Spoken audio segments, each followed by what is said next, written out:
Good morning दोस्तों, मैं गौतम सिंह आज आपके लिए लेकर आया हूँ fitter theory ITI second year student के लिए एनसीवीटी एससीवीटी से मान्यता प्राप्त मॉडल सेट 100% पास होना है तो रट लें।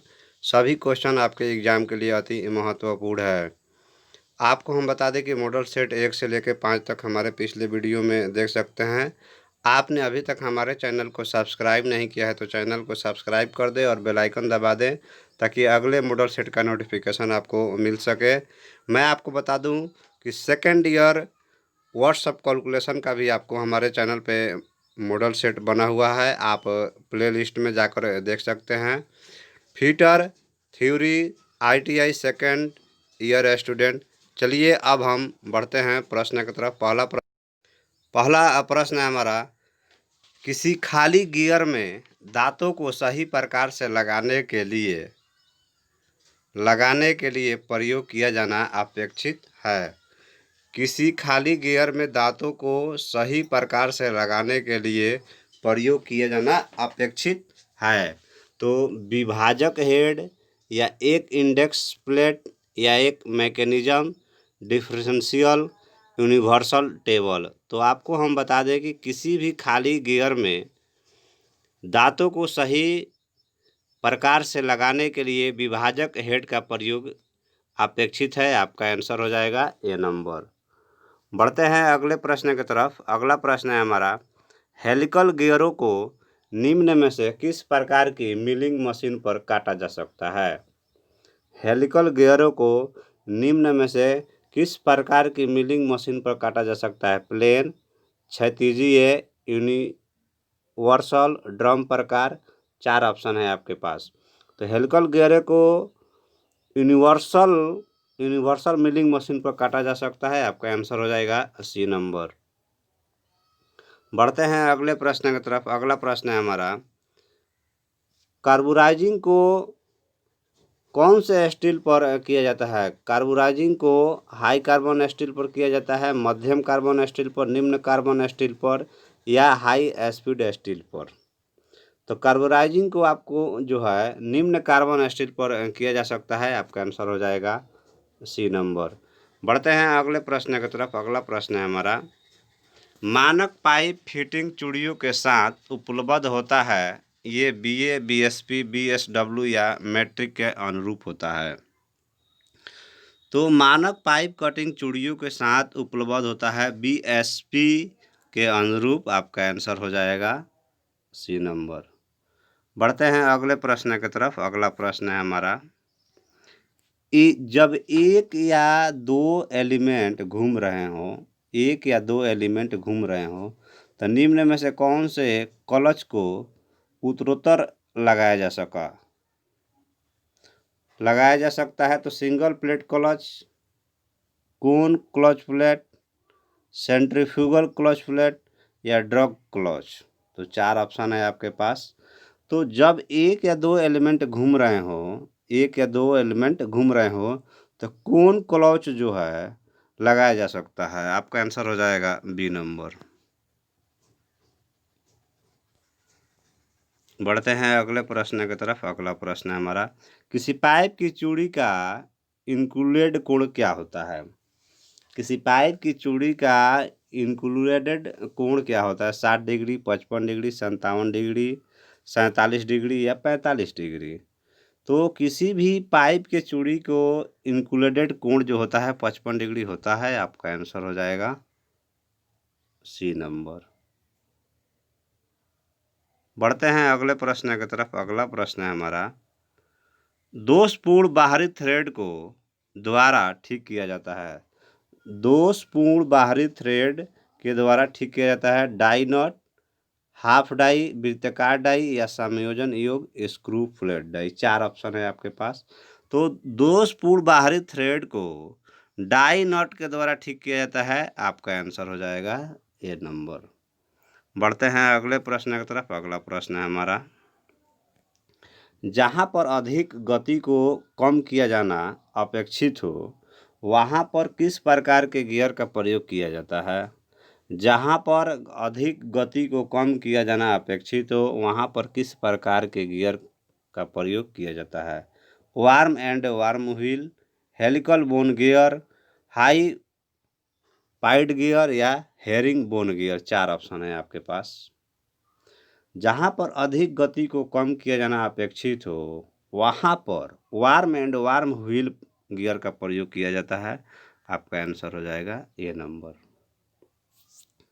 बढ़ते हैं अगले प्रश्न की तरफ। अगला प्रश्न है हमारा, रोटरी गति को लीनियर गति में किस प्रकार के गियर के द्वारा बदला जाता है?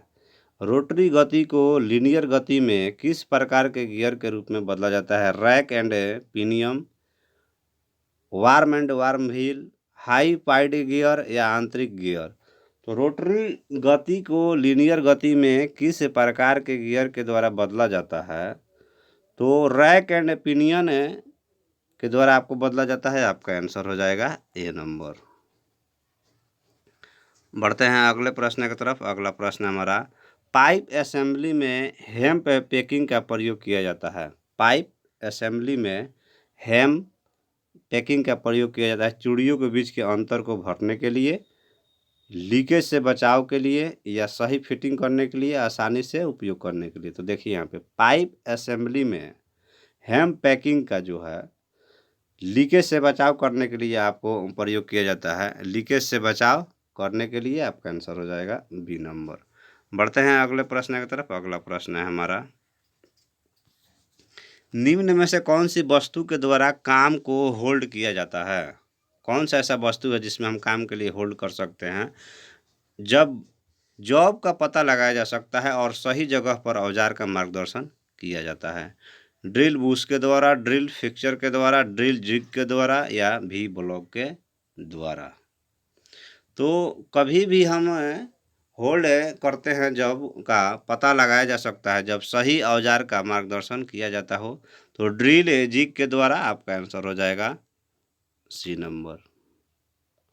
बढ़ते हैं अगले प्रश्न की तरफ। अगला प्रश्न है हमारा, फिक्सर में फ्रेशर फैडो का अनुप्रयोग किया जाता है। फिक्सर में फ्रेशर फैडो का अनुप्रयोग किया जाता है झटकों के बढ़ने के लिए, वाइब्रेशन को बढ़ाने के लिए, झटकों को रोकने के लिए, भार को बढ़ाने के लिए। तो 4 ऑप्शन है आपके पास। तो फिक्सर में फ्रेशर फैड जो होते हैं, पैड जो होते हैं, उसको रोकने अनुप्रयोग जो है झटका को रोकने के लिए किया जाता है। आपका आंसर हो जाएगा 80 नंबर। बढ़ते हैं अगले प्रश्न की तरफ। अगला प्रश्न है, चित्र में आपको दिए गए हैं फिटिंग के प्रकार की पहचान के। जैसे यहाँ फिटिंग किया गया है तो कौन से फिटिंग हुआ है आपको? फ्लॉक फिटिंग, नी फोल, रिड्यूसर या यूनियन। तो 4 ऑप्शन है आपके पास। तो आपको हम बता दें कि ये जो है यूनियन फिटिंग है। आपका आंसर हो जाएगा डी नंबर। बढ़ते हैं अगले प्रश्न की तरफ। अगला प्रश्न है, घूमने वाले शाफ्ट के घूमने वाले शाफ्टों के समानांतर दांतें रखने वाले गियर के नाम से जाने जाते हैं। घूमने वाले शाफ्टों के समानांतर दांतें रखने वाले जो हैं स्पेयर गियर के नाम से जाने जाते हैं। स्पेयर गियर आपका आंसर हो जाएगा बी नंबर। बढ़ते हैं अगले प्रश्न की तरफ। अगला प्रश्न है हमारा, लकड़ी, कागज, कपड़ा, ठोस सामग्री आदि ईंधन को अगिन की किस श्रेणी में लिया जाता है? लकड़ी, कागज, कपड़ा, ठोस सामग्री आदि ईंधन को अगिन के किस श्रेणी में लिया जाता है? श्रेणी ए अगिन, श्रेणी डी अगिन, श्रेणी बी अगिन, श्रेणी सी अगिन। तो श्रेणी ए में लिया जाता है। आपका आंसर हो जाएगा ए नंबर। बढ़ते हैं अगले प्रश्न की तरफ। अगला प्रश्न है हमारा, गुल्वेनाइजिंग में निम्न में से किस धातु से कोटिंग की जाती है? Lead, brass, zinc, aluminium. Galvanising में निम्न में से जिंक धातु को कटिंग किया जाता है। आपका आंसर हो जाएगा सी नंबर। बढ़ते हैं अगले प्रश्न की तरफ। अगला प्रश्न है हमारा, ठीक प्रकार से बंद किए जाने के बावजूद भी पानी टैप से बहता रहता है। ठीक प्रकार से बंद किए जाने के बावजूद भी पानी टैप से बहते रहता है, इसका क्या कारण है? वाशर का दोषपूर्ण होना, स्पिंडल का मुड़ा होना, रिटेनर के नट पर लूज होना, स्पिंडल की चूड़ियों का टूटा हुआ होना। तो 4 ऑप्शन है आपके पास। ठीक प्रकार से बंद किए जाने के बावजूद भी पानी टैप से बहता रहता है। पानी टैप से बहता रहता है। वाशर का दोषपूर्ण होना आपका आंसर हो जाएगा ए नंबर।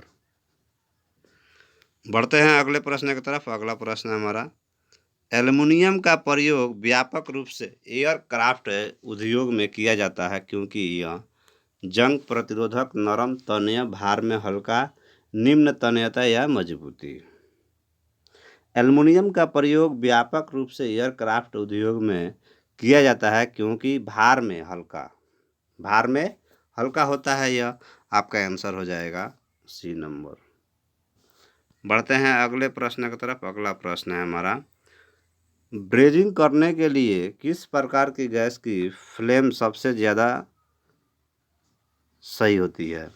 ब्रेजिंग करने के लिए किस प्रकार की गैस की फ्लेम सबसे ज़्यादा सही होती है? LP gas, coal gas, acetylene gas, hydrogen gas flame.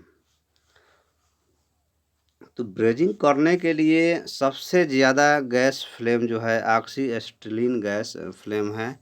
आपका आंसर हो जाएगा सी नंबर। बढ़ते हैं अगले प्रश्न की तरफ। अगला प्रश्न है, ब्राज एलॉय है तांबे और टीन का, तांबे और जिंक का, तांबे जिंक और टीन का, जिंक और टीन का। तो ब्राज तांबे टीन का एलॉय है। आपका आंसर हो जाएगा ए नंबर। बढ़ते हैं अगले प्रश्न की तरफ। अगला प्रश्न है हमारा,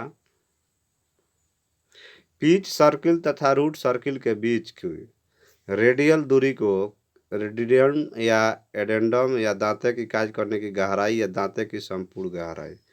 पिच सर्किल तथा रूट सर्किल के बीच की रेडियल दूरी को डिडेंडम कहते हैं। आपका आंसर हो जाएगा ए नंबर।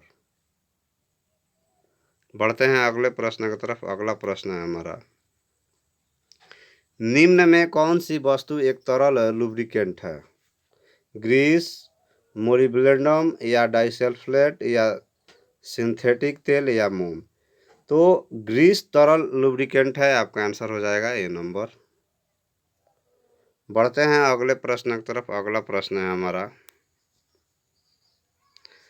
चित्र में देखिए दिया हुआ है लुब्रिकेटर का प्रकार जो है कीजिए। देखिए लुब्रिकेटर का प्रकार बताना है। तो लुब्रिकेटर का प्रकार आपको जो है, ये लुब्रिकेटर का प्रकार आपको हो जाएगा वीक फीड लुब्रिकेटर या साइड फीड लुब्रिकेटर। तो फोर्स फीड लुब्रिकेटर है आपका, ये आपका आंसर हो जाएगा सी नंबर। बढ़ते हैं अगले प्रश्न की तरफ। अगला प्रश्न है हमारा, ड्रिलिंग जिग्स का प्रयोग किया जाता है।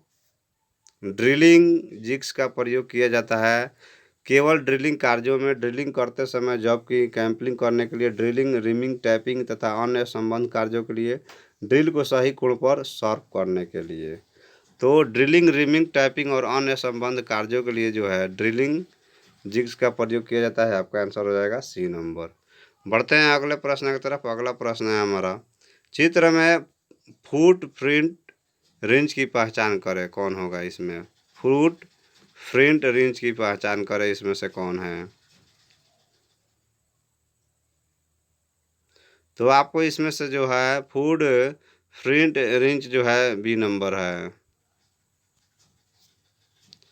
बढ़ते हैं अगले प्रश्न की तरफ। अगला प्रश्न है हमारा, आग के खतरों में आग त्रिकोण को किस ईंधन में के रूप में पहचाना जाता है? आग के खतरों में आग त्रिकोण को ईंधन, ऑक्सीजन तथा हीट के रूप में पहचाना जाता है। आपका आंसर हो जाएगा ए नंबर। बढ़ते हैं अगले प्रश्न की तरफ। अगला प्रश्न है हमारा, मास्टर गेज मास्टरों के द्वारा प्रयोग किया जाता है। एक मानक गेज होता है जिसका प्रयोग किसी शॉप के अंदर गेजों की प्रसिद्धता को मापने के लिए किया जाता है। सभी मैकेनिकों के द्वारा प्रयोग किया जाता है। अनुभव तकनीशियन द्वारा प्रयोग किए जाने वाला गेज है। तो आपको हम बता दें कि मास्टर गेज जो है एक मानक गेज होता है जिसका प्रयोग किसी शॉप के अंदर गेजों के प्रसिद्ध मापने के लिए किया जाता है। आपका आंसर हो जाएगा बी नंबर। बढ़ते हैं अगले प्रश्न की तरफ। अगला प्रश्न है, एक भी बेल्ट में किनारों के बीच का कोण कितना होता है? 10, 30, 20 या 40। तो एक भी बेल्ट में किनारों के बीच का जो कोण होता है हमारा 40 डिग्री होता है। आपका आंसर हो जाएगा डी नंबर।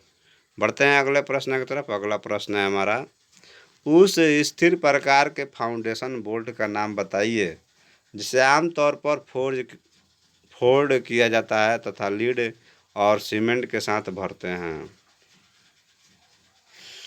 आई आई बोल्ट, रैग बोल्ट, सामान्य बोल्ट या बेंट टाइप बोल्ट। तो उस स्थिर प्रकार के फाउंडेशन बोल्ट का नाम जो है रैग बोल्ट है। आपका आंसर हो जाएगा बी नंबर। बढ़ते हैं अगले प्रश्न की तरफ। अगला प्रश्न है हमारा, किस प्रकार के क्रो बार को हैंडल करना आसान होता है और इसकी नोक संकीर्ण जगह में भी सही बैठ जाती है? किस प्रकार के क्रो बार को हैंडल करना आसान होता है? Short crowbar, long crowbar, single किनारे वाला क्रोबार, दोहरे किनारे वाला क्रोबार। तो आपके पास 4 ऑप्शन है। तो शॉर्ट क्रोबार का होगा, आपका आंसर हो जाएगा ए नंबर।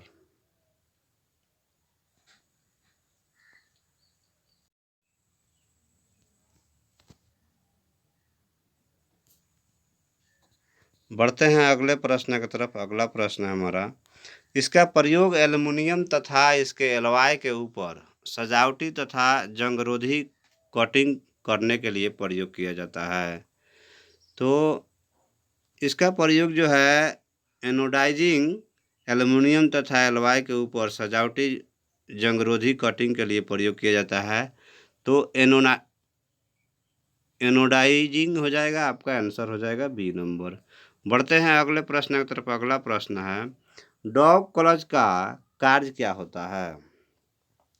तो आपको हम बताएंगे डॉग क्लच का कार्य जो होता है, प्रयोग केवल तभी इसका किया जाता है जब क्लच के 2 एलिमेंट एक जगह स्थिर हो। तो देखिए आपका ऑप्शन इसमें बी है, जो प्रयोग केवल तभी किया जाता है जब 2 एलिमेंट एक जगह स्थिर हो। तो आपका आंसर हो जाएगा बी नंबर। बढ़ते हैं अगले प्रश्न की तरफ। अगला प्रश्न है हमारा, ट्रेवलिंग वाले क्रेन का प्रयोग किया जाता है। ट्रेवलिंग वाले क्रेन का प्रयोग किया जाता है, इसके द्वारा भार को क्षैतिजीय या बॉक्स से उठाया जाता है। इसके द्वारा भार को 3 दिशाओं में ले जाया जा सकता है। ये आपका सही है, आपका आंसर हो जाएगा बी नंबर। बढ़ते हैं अगले प्रश्न की तरफ। अगला प्रश्न है हमारा, एस्प्रिट की संवेदनशीलता का स्तर बुलबुले के आकार, शीशे की ट्यूब की लंबाई, शीशे की ट्यूब में भरे हुए तरल प्रकार पर, शीशे के ट्यूब की वक्रता पर। तो शीशे के ट्यूब पर वक्रता पर जो है निर्भर करता है। आपका आंसर हो जाएगा डी नंबर। बढ़ते हैं अगले प्रश्न की तरफ। अगला प्रश्न है हमारा, किस क्लच में फ्रेशर प्लेटों का प्रयोग किया जाता है? Multiple plate clutch, dog clutch, over riding clutch या सेंट्रीफ्यूगल क्लच? किस क्लच में फ्रेशर प्लेट का प्रयोग किया जाता है? तो आपको सेंट्रीफ्यूगल क्लच के प्रयोग में आपका आंसर हो जाएगा डी नंबर। बढ़ते हैं अगले प्रश्न की तरफ।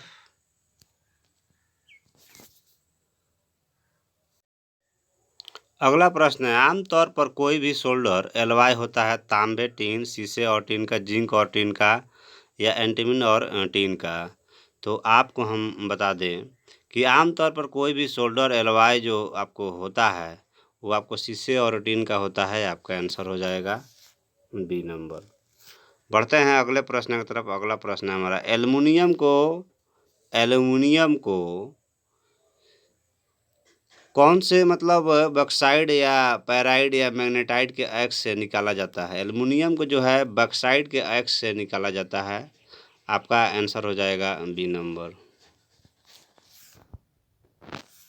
बढ़ते हैं अगले प्रश्न की तरफ। अगला प्रश्न है हमारा, हीट तथा बिजली का सर्वश्रेष्ठ चालक क्या होता है? हीट तथा बिजली का सर्वश्रेष्ठ चालक क्या होता है? निकिल, एल्युमिनियम, क्रोमियम, तांबा। हीट तथा बिजली का सर्वश्रेष्ठ चालक जो है तांबा होता है। आपका आंसर हो जाएगा डी नंबर। बढ़ते हैं अगले प्रश्न की तरफ। अगला प्रश्न है हमारा, निम्न में से कौन सा एक नॉन मेटेलिक जंगरोधी उपचार है? इमोलिंग, सोरार डाइजिंग, क्लोडिंग, क्लोराइजिंग। 4 ऑप्शन है आपके पास। तो इनामेलिंग जो है मेटेलिक जंगरोधक उपचार है। आपका आंसर हो जाएगा ये नंबर। बढ़ते हैं अगले प्रश्न की तरफ। अगला प्रश्न है हमारा, बिजली में लगी हुई आग के लिए निम्न में से कौन सा एक सही अग्निशमक एजेंट है? पानी, कार्बन डाइऑक्साइड, कार्बन ट्राइक्लोराइड या फोम? तो 4 ऑप्शन है आपके पास। बिजली में लगी हुई आग के निम्न में से जो है अग्निशम कार्बन डाइऑक्साइड है, आपका आंसर हो जाएगा बी नंबर। बढ़ते हैं अगले प्रश्न की तरफ। अगला प्रश्न है, ब्रेज वेल्डिंग में फिलर रड का पिघलने वाला बिंदु क्या होता है? एबव 45 450 डिग्री, 550, 650 या 600? तो ब्रेज वेल्डिंग में फिलर रड का पिघलने का बिंदु जो होता है 650 से एबव होता है, आपका आंसर हो जाएगा डी नंबर। बढ़ते हैं अगले प्रश्न की तरफ। एल्युमिनियम की तुलना में कौन सी धातु को सोल्डरिंग तथा ब्रेजिंग के द्वारा आसानी से जोड़ा जा सकता है? सिल्वर, क्रोमियम, तांबे, जिंक?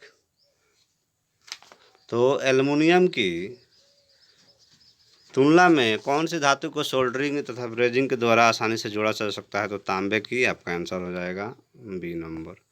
बढ़ते हैं अगले प्रश्न की तरफ। अगला प्रश्न है हमारा, किस पाइप के बहुत बड़े व्यास को होल्ड करने के लिए कौन से पाइप के रिंच का प्रयोग किया जाता है?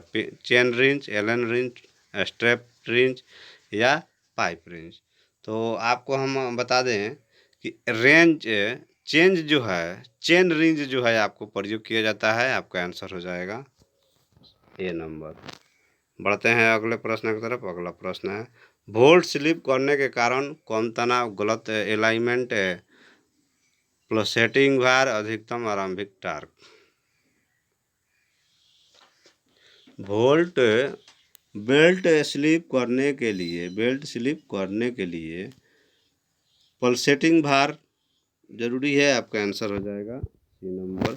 बढ़ते हैं अगले प्रश्न की तरफ। अगला प्रश्न है, टेपर की कुंजिया आयताकार क्रॉस सेक्शन में होता है। टेपर की कुंजिया आयताकार क्रॉस सेक्शन में होता है 1:100 on the thickness, 1:19 on the thickness. तो आपको हम बता दें कि 1:100 ऑन द थिकनेस होगा, आपका आंसर हो जाएगा ये नंबर।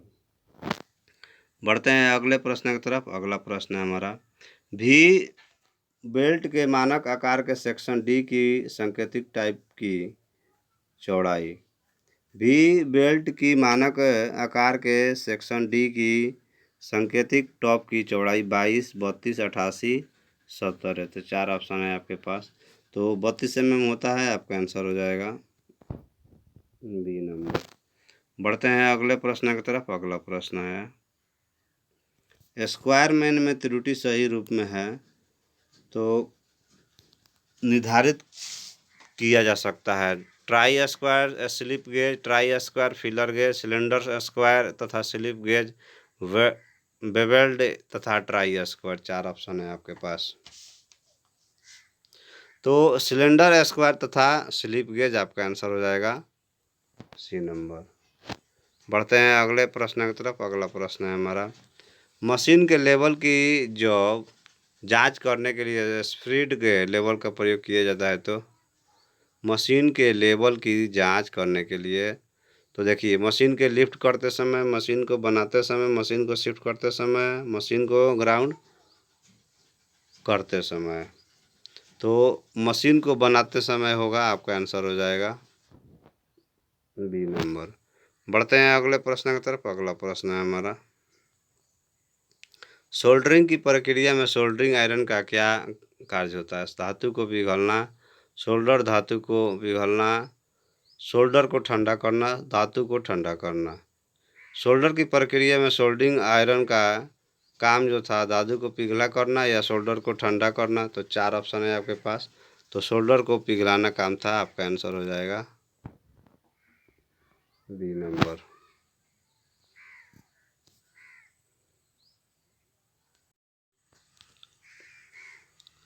अब मैं आपको अगला मॉडल सेट बहुत जल्द लाने वाला हूं। अगर आपने अभी तक हमारे चैनल को सब्सक्राइब नहीं किया तो चैनल को सब्सक्राइब कर दें, बेल आइकन दबा दें ताकि अगले वीडियो का नोटिफिकेशन आपको मिल जाए। थैंक यू दोस्तों, राधे राधे।